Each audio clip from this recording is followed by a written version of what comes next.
There we go. All right. Well, welcome to our practice today, and welcome to the journey of imperfection. This has to be probably one of my favorite topics to cover.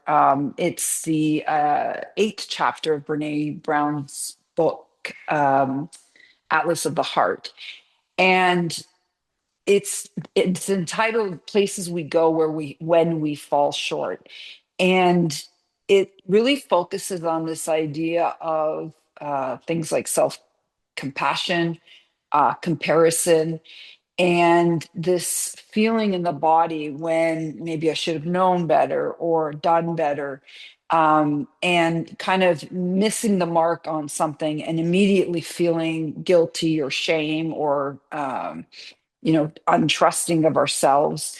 And when we talk about it from a body perspective, in our body, often what happens is we cow, we start to turn in, and we kind of, feel that shame in our rounded shoulders. I'm really exaggerating here, but in our rounded shoulders, or even looking down and bringing our hands to our head, that kind of thing. The chest kind of compresses a little bit as well. Our breathing might get shorter, our jaws get tighter. And really what the lesson in is that falling short doesn't actually mean that you failed. It means that you're learning.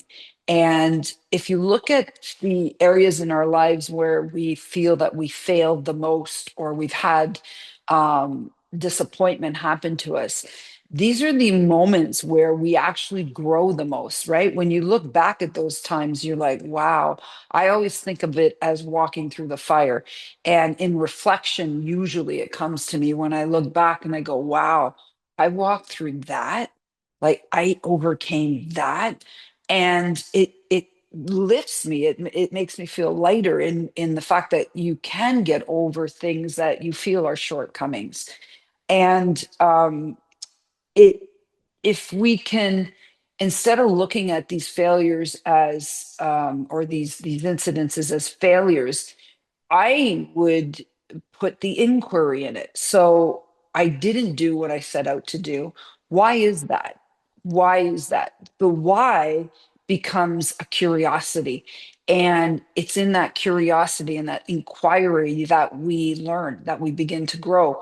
And it's if we can stay curious instead of collapsing, we will find that the lessons will keep coming. And they come, it's not to say that we're failing all the time or we fall short all the time. It's to say that we start noticing these lessons, these coincidences that take us a step further. And feedback, information. This is why I often say feedback is not a, because a lot of people don't like asking for feedback. A lot of people don't like saying, how did I do? For fear of saying, well, you could have done this better.